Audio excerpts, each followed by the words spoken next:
ونستغفره ونعوذ بالله من شرور أنفسنا ومن سيئات أعمالنا من يهده الله فلا مضل له ومن يضلل فلا هادي له وأشهد أن لا إله إلا الله وحده لا شريك له وأشهد أن محمدا عبده ورسوله يا أيها الذين آمنوا اتقوا الله حق تقاته ولا تموتن إلا وأنتم مسلمون وقال النبي صلى الله عليه وسلم فإن أصدق الحديث كلام الله وخير الهدى هدى النبي محمد صلى الله عليه وسلم وشر الأمور محدثاتها فإن كل محدثة بدعة وكل بدعة ضلالة وكل ضلالة في النار. Kaum muslimin rahimani wa rahimakumullah.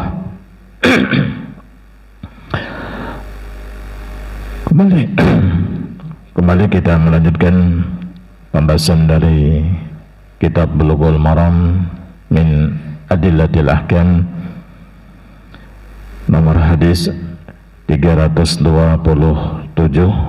yang ada di dalam kitab Shalah, yakni pada bab salatil jamaah wal imamah, salat jamaah dan menjadi imam. Qala al-mu'allif rahimahullahu ta'ala wa an Zaid bin Sabit radhiyallahu ta'ala an qala ihtajara Rasulullah sallallahu alaihi wasallam hujaratan بخسفة فصلى فيها فتتبع إليه رجال وجاءوا يصلون بصلاته الحديثة وفيه أفضل صلاة المرء في بيته إلا المكتوبة متفق عليه.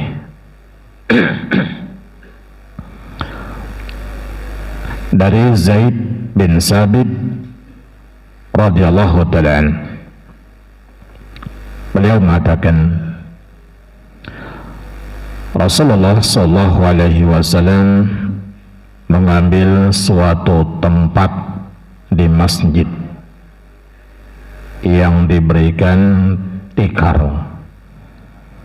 Ihtajara Rasulullah sallallahu alaihi wasallam hujrah bi khasafah. Jadi beliau sallallahu alaihi wasallam menjadikan suatu tempat di masjid yang diberikan tikar. Fa shalla fiha, lalu beliau salat padanya. Orang-orang pun berdatangan untuk salat bersama beliau sallallahu alaihi wasallam. Al-hadisah wa fihi, dan di dalam hadisnya ucapan Nabi sallallahu alaihi wasallam, salat seseorang yang paling utama adalah di rumahnya kecuali salat fardu. Hadis ini muttafaqun alaih, dikeluarkan oleh Imam Bukhari dan Imam Muslim.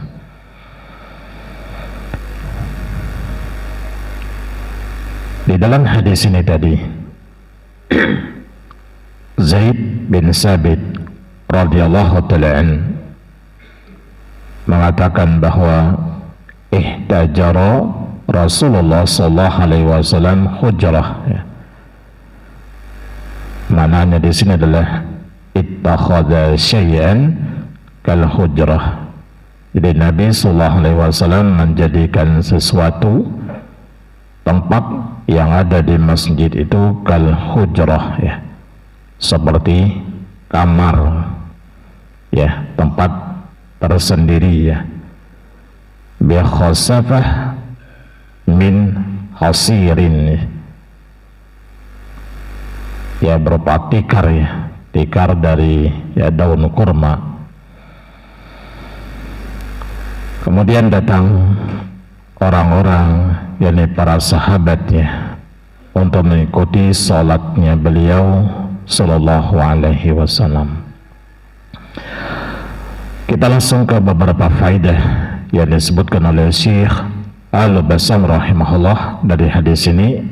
Yang pertama, jawazu iqtida'il ma'mum walau kana al-imamu fi hujratin la yarahu al-ma'mum. Boleh makmum mengikuti ya salatnya imam walaupun imam itu berada di suatu ruangan yang tidak dilihat oleh makmum. Au kana ahaduhuma fi satahi wal akhar fil makanil asfal, atau salah seorang dari keduanya berada di loteng tingkat 2, yang lainnya berada di tingkat yang bawah. Imamnya di bawah, makmumnya ada di atas, atau sebaliknya, boleh. Wal ibrah bi imkanil iqtida idza kana jami'an fil masjid. Karena yang dianggap di sini memungkinkan untuk mengikutinya jika keduanya ya semuanya tadi di masjid. Wa jawazu hadza mahallu ittifaqi bainal a'immah. Bolehnya ini merupakan kesepakatan dari para imam-imam. Nah, imam tadi, imamnya berarti dalam suatu ruangan, ya makmumnya di ruangan yang lain, atau sebaliknya, ya yang penting mereka di satu tempat, imam di bawah, makmum di atas, atau sebaliknya, ya penting dalam satu tempat dan bisa mengikuti ini ya salatnya, maka ini hukumnya boleh dan dihitung satu masjid tadi, ya. Nah, kemudian faedah yang kedua, jawazu hajazi makanin fil masjid wal ikhtisasi bihi lil ibadah wa rahah idza kana hunaka hajah wa kana la yudhiqu bil musallin. Boleh mengambil atau memesan ya satu tempat di masjid dan mengkhususkan tempat itu untuk ibadah dan untuk istirahat. Karena Nabi Sallallahu Alaihi Wasallam menjadikan tadi ya, mengambil suatu tempat di masjid yang diberikan tikar oleh beliau, diberikan tikar di situ. Berarti menjadikan tempat itu khusus. Ini boleh kalau ada hajat. Ada hajat, kemudian tidak menyempitkan, mengganggu orang-orang yang sholat. Ini patokannya ya. Ada hajat, kemudian tidak menyempitkan orang-orang yang sholat di dalam masjid tersebut. Berarti kalau tidak ada hajat dan juga sampai mengganggu, ya sampai menyempitkan orang yang sholat, berarti ini tidak boleh, karena masjid itu adalah untuk umum gitu. Wallahu a'lam. Kemudian faedah yang ketiga, anna salatan nafilah bil bait al-afdal. Salat sunnah yang paling afdal adalah di rumah. Karena Nabi mengatakan salat seseorang yang paling utama adalah di rumahnya, kecuali salat fardu. Kenapa salat sunnah yang paling afdal di rumah? Litanwiril bait bisalah, ya, untuk menerangi, mencahayakan rumah itu dengan salat. Ini alasannya, wal bu'du anir riya wa sum'ah, kemudian jauhnya dari adanya riya, ya, dilihat ingin mendapatkan pujian, atau sum'ah, supaya didengar orang lalu dia dipuji. Kenapa? Karena sholatnya dia di rumah, ya, hanya dilihat oleh keluarga yang terbiasa, jadi tidak ada unsur riya. Ini untuk sholat sunnah. Adapun sholat wajib yang nggak bisa, ya, mau nggak mau harus dilihat orang.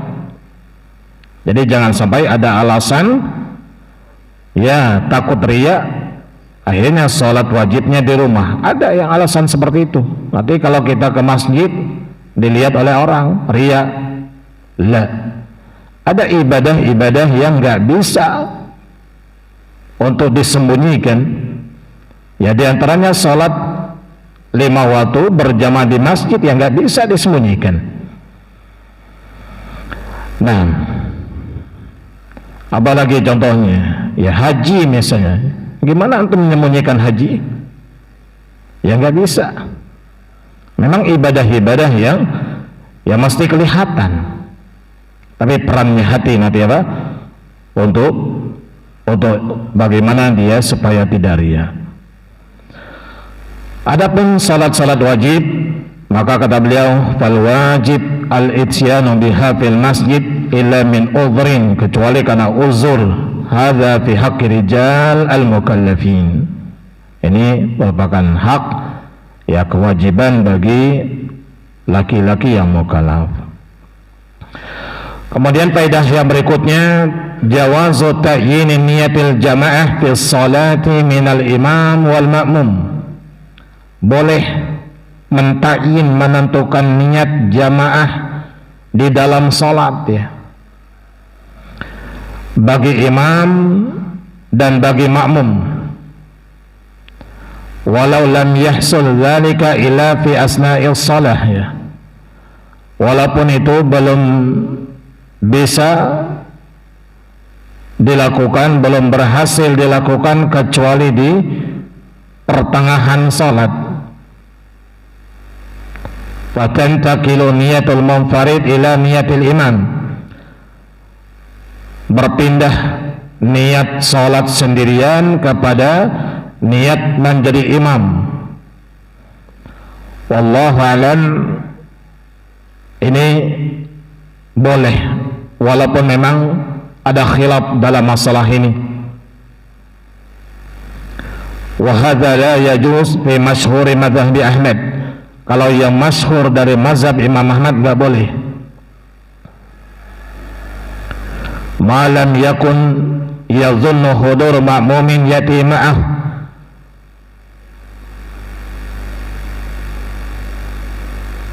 bila dia tidak yakin, ya, selama dia tidak yakin hadirnya makmum yang datang bersamanya. Wallahu a'lam. Wa yakhudunaha min salati Bani Abbas ma'an Nabi sallallahu alaihi wasallam. Yang berpendapat boleh, wallahu a'lam, ini mereka berpendapat salatnya Abdullah bin Abbas bersama Nabi sallallahu alaihi wasallam. Atau pendapat yang mengatakan baru boleh kalau dia yakin nanti makmumnya akan datang, ya. Ini mereka berpendapat dengan salatnya Abdullah bin Abbas bersama Nabi sallallahu alaihi wasallam. Wallahu a'lam, ini memang masalah khilaf. Namun kata al-mu'allif di sini, Syekh Al-Bassam rahimahullah, ya, pensyarah dari kitab Bulughul Maram ini, mengatakan boleh tadi menentukan niat jamaah itu sudah di dalam salat, dari seorang imam maupun seorang makmum, ya, dari imam dan makmum, walaupun tidak terjadi, baru terjadinya niat itu di pertengahan salat. Bisa terjadi, bisa antum salat sendirian, tahu-tahu dari belakang ya nepuk antum. Sebenarnya nggak perlu ditepuk. Kenapa? Hah? Banyak mafsadahnya jemaah. Pertama, membuat orang buyar, kaget dia. Nah, dia kaget kan? Apa namanya? Tahu-tahu ditepuk punggungnya gitu. Ini nggak perlu, karena tatkala dia langsung berdiri di sampingnya saja ya. Nah, ini sudah apa namanya ya? Dia sudah ya ingin sholat bersama orang tadi. Nah, karena sekali lagi kalau ditepuk ya membuat orang tadi ya kehilangan kekhusyuannya. Wallahu a'lam. Jadi cukup berdiri saja di sampingnya ya. Dan itu sudah dipahami kalau dia ingin mengikuti sholatnya.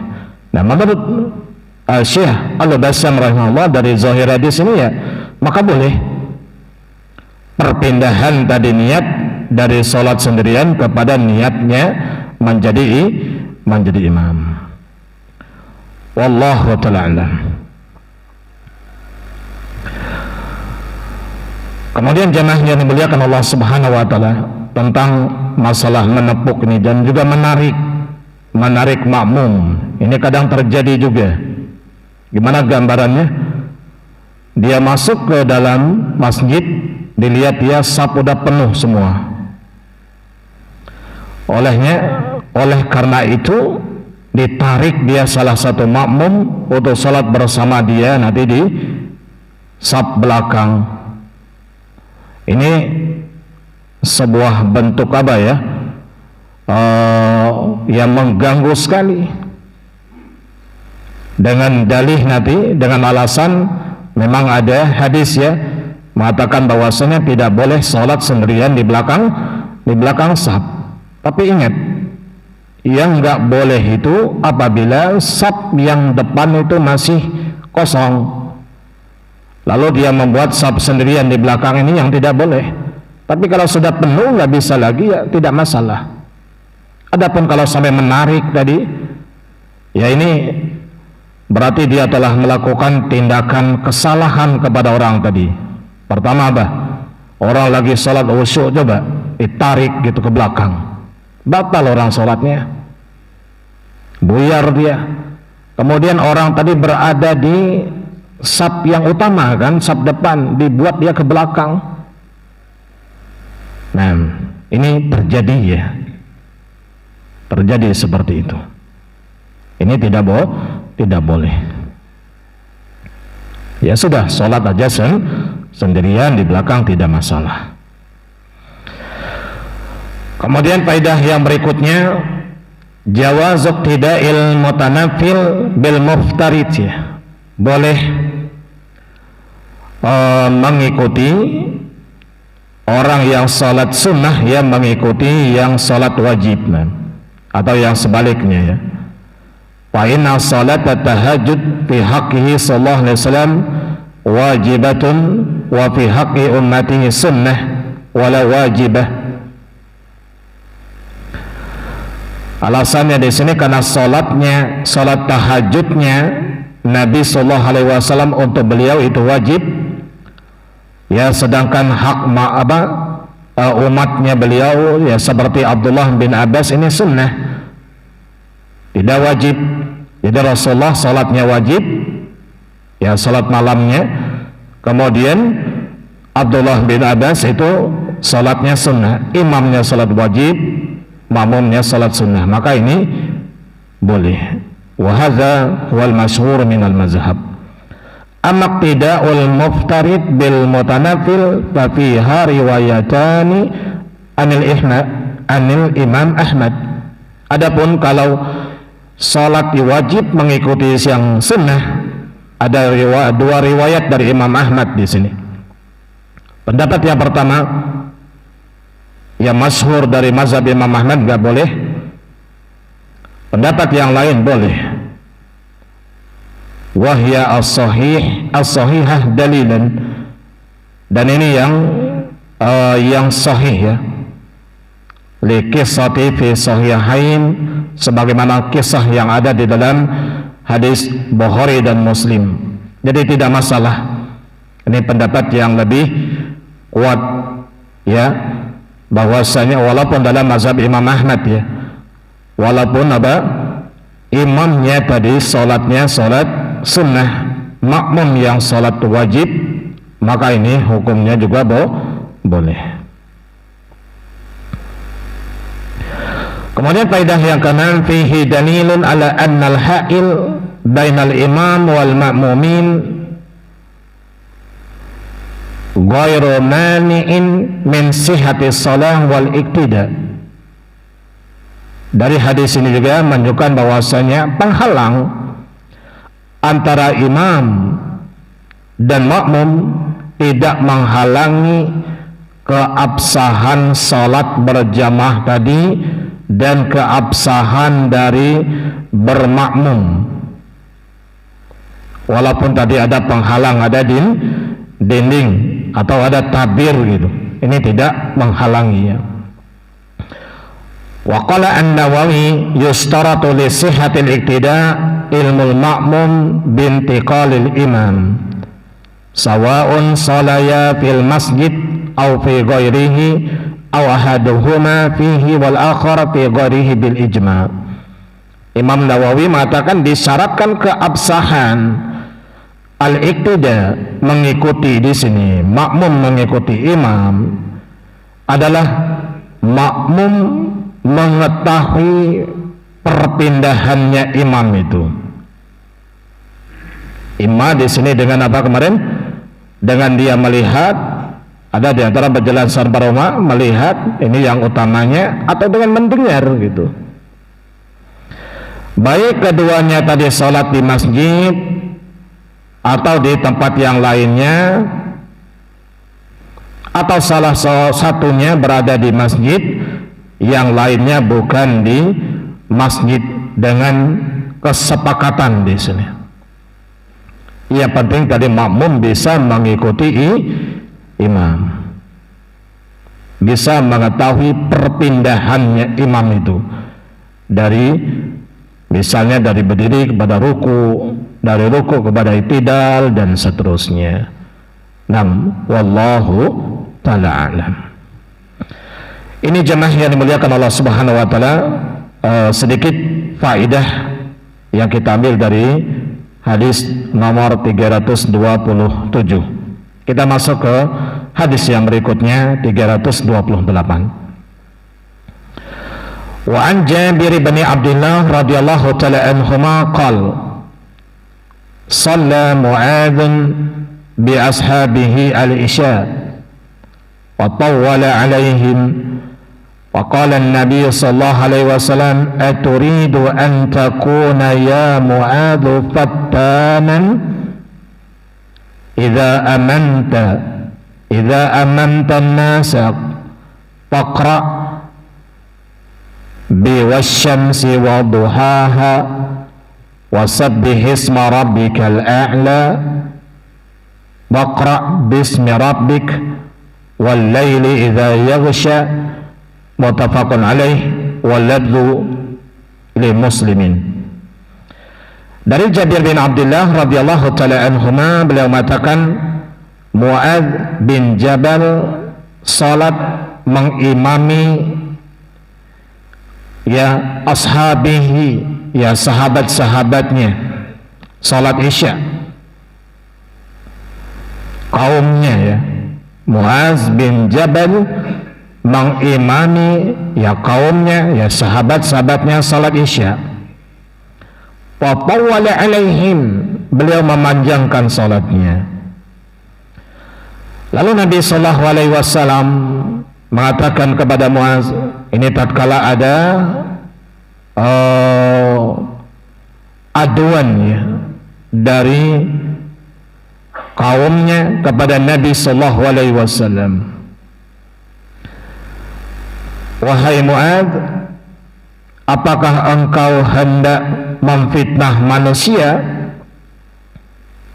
Maksudnya di sini membuat orang lari. Dan membuat orang lari ini yang dimaksud dengan fitnah di sini. Engkau membuat fitnah bagi manusia dari ibadah mereka, itu dengan memberatkan ibadah tersebut bagi mereka. Ini maksud dengan fitnah di sini, menghalangi seorang dari ibadah. Lalu kata Nabi sallallahu alaihi wasallam, "Idza amantan nas," kalau kamu mengimami manusia, maka bacalah wasyamsi wa duhaha, ya surat asy-syams, surat ad-duha, wasabbih isma rabbikal a'la, surat al-a'la, waqra bismi rabbikal ladzi khalaq, ya surat al-alaq, ya wal laili idza yaghsha, surat al-lail. Hadis ini muttafaqun alaih dan lafaznya dari Imam Muslim. Ini dalam salat Isya tadi.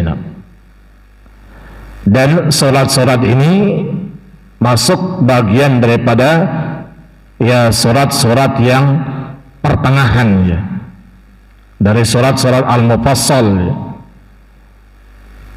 Sebagaimana yang pernah kita sampaikan sebelumnya kemarin, ya. Kalau yang pendek itu dari ya juz akhir lah, ya, dari surat, dari juz yang ke-30, ya.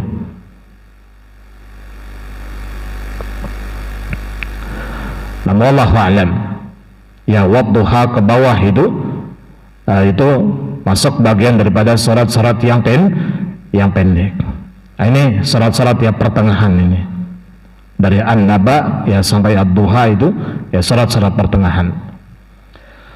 Faedah yang kita ambil dari hadis ini, pertama, jawazu imamatil mutanafil bil muftarid, ya.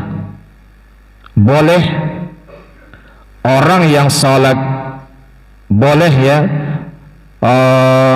mengikuti imam yang salat wajib.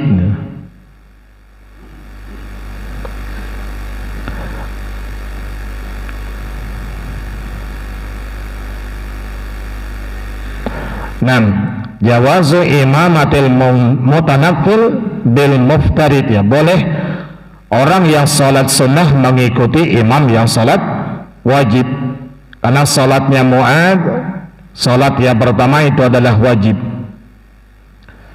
dan salatnya Mu'adz dengan kaumnya di sini adalah salat sunnah, atau sebaliknya, jemaah. Atau sebaliknya sebagaimana yang kita sampaikan tadi, ya. Imamnya salatnya wajib, makmumnya salatnya sunnah. Ini sebagaimana yang dilakukan oleh Nabi sallallahu alaihi wasallam dengan sahabat Abdullah bin Abbas tadi. Kalau imamnya adalah salat sunnah, makmumnya salat wajib, sebagaimana yang dilakukan oleh Mu'adz bin Jabal bersama kaumnya ini. Karena Mu'adz bin Jabal salatnya sudah salat sunnah, kan? Karena salat wajibnya beliau bersama Nabi sallallahu alaihi wasallam di Nabawi berarti. Lalu dia pulang ke kaumnya untuk mengimami lagi, ya. Maka bagi beliau itu salat sunnah. Makmumnya, jamaahnya beliau, ya, masih salat wajib. Maka boleh di sini imam yang mutanafil, saya ulangi, boleh imamnya yang salat sunnah dengan makmumnya yang salat wajib bil muftarid. Kemudian faedah yang berikutnya, annal imamah yang bagi an takuna fi ashabil fadli was salahi wat tuqa wal ilm. Bahwasanya imam selayaknya dia orang yang utama, yang baik, yang bertakwa dan yang berilmu.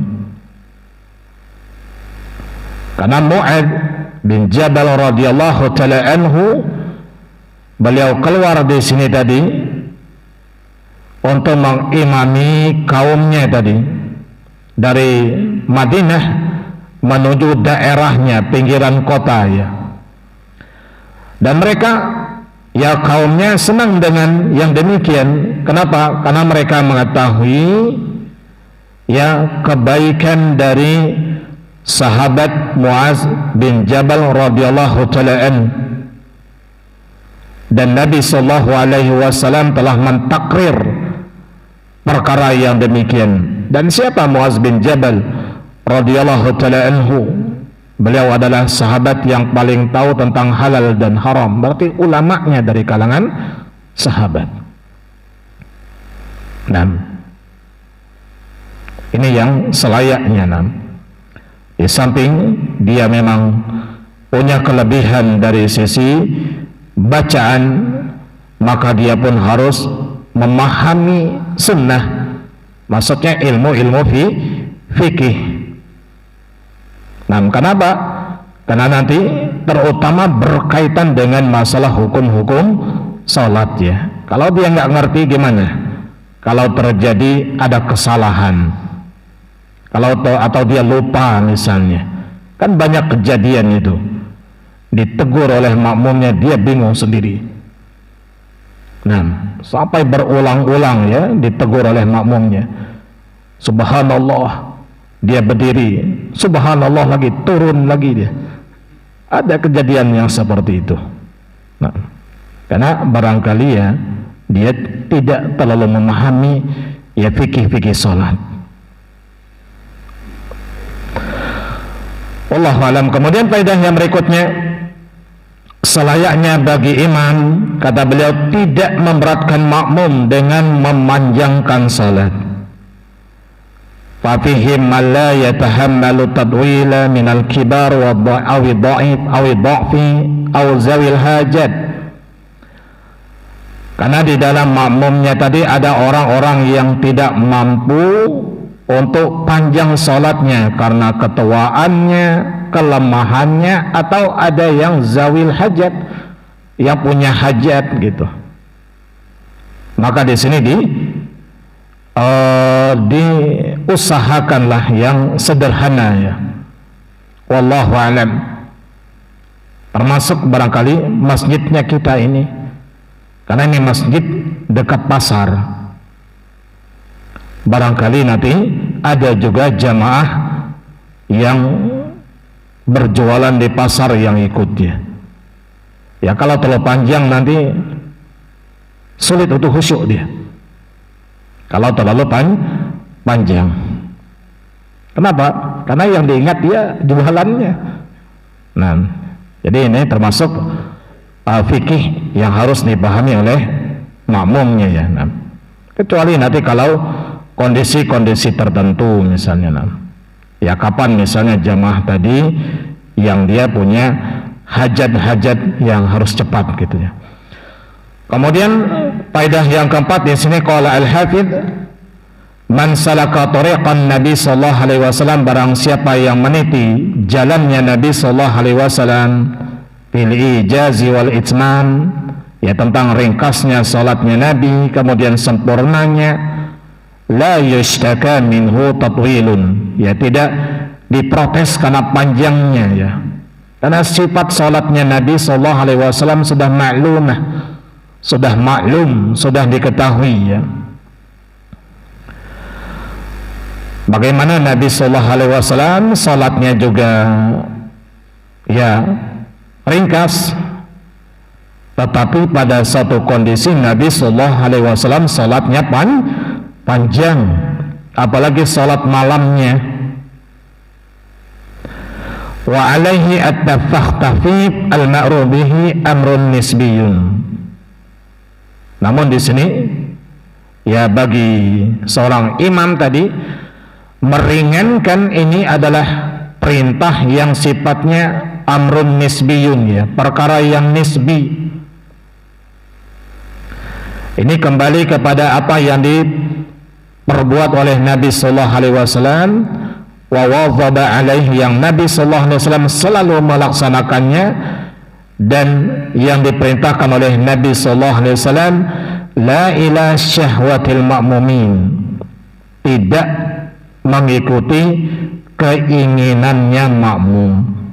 Walaupun tadi yang paling dianjurkan adalah salatnya ringkas, ya, namun sempurna, ya, sebagaimana yang dikatakan oleh Anas bin Malik, ma salaitu khalfa imamin qattu akhaffa salatan wala atamma salatan minan nabi sallallahu alaihi wasallam.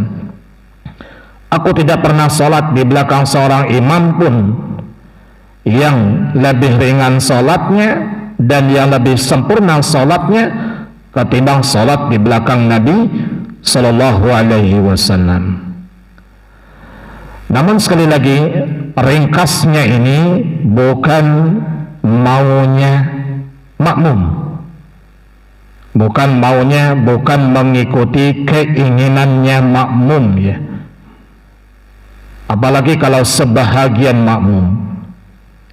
Tapi amrun nisbiyun, ya, ringkas ringan ini nisbiyah, itu juga kembali kepada apa yang dilakukan oleh Nabi sallallahu alaihi wasallam. Wallahu ta'ala alam. Bagaimana Nabi sallallahu alaihi wasallam memerintahkan ini tadi? Ya, dari sisi bacaan, ya, ini salat Isya, ya, salat Asy-Syams, kemudian surat Ad-Duha, kemudian Al-A'la, ya, Al-Alaq, Al-Lail, ini termasuk yang tidak panjang, kan? Cuma nanti dalam masalah salatnya Nabi sallallahu alaihi wasallam, sujudnya beliau seukuran juga dengan bacaannya beliau sallallahu alaihi wasallam. Tapi nggak panjang juga, ya. Ad-Duha kan nggak panjang, Al-Lail juga nggak panjang, ya. Untuk rukuknya pun nanti dimunasibkan, disesuaikan dengan bacaannya. Ini yang dilakukan oleh Nabi sallallahu alaihi wasallam. Dan jangan tadi apa? Mengikuti hawa nafsunya makmum, apalagi makmum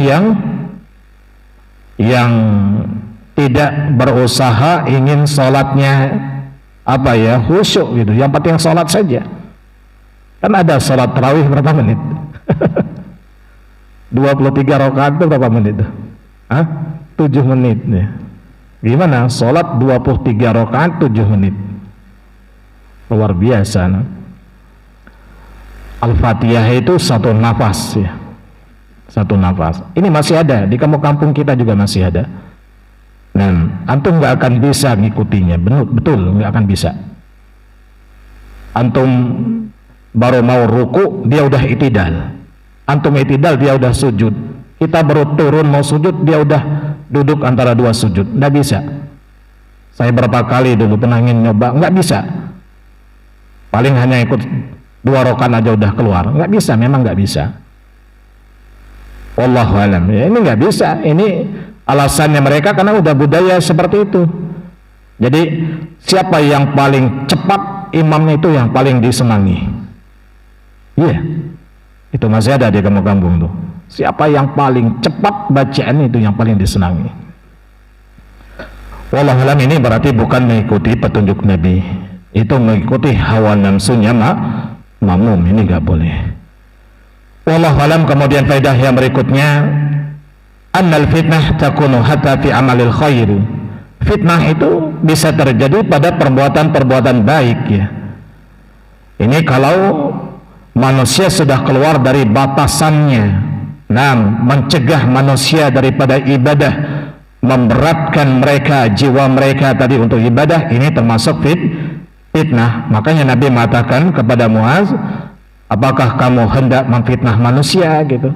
Ini maksudnya membuat orang tadi ya berat ibadahnya. Ini maksud dengan fitnah di sini. Kemudian yang terakhir di antara faedah di sini, bacaan dengan surat-surat yang disebutkan ini dan semisalnya tadi merupakan pertengahan dalam ukuran salat. Dan yang masyru' disyariatkan ruku' dan sujudnya juga munasiban lil qiraah, sesuai dengan bacaan. Ya, jangan sampai nanti bacaannya panjang tapi ruku' dan sujudnya pendek sekali, ini enggak munasib. Wallahu a'lam. Barangkali ini jemaah yang bisa saya sampaikan mudah-mudahan bermanfaat. Wassallallahu ala Muhammad wa ala alihi wa sahbihi wasallam. Dan kita akhiri dengan doa kafaratul majlis. Subhanakallahumma wa bihamdika asyhadu an la ilaha illa anta astaghfiruka wa atubu ilaik. Assalamualaikum warahmatullahi wabarakatuh.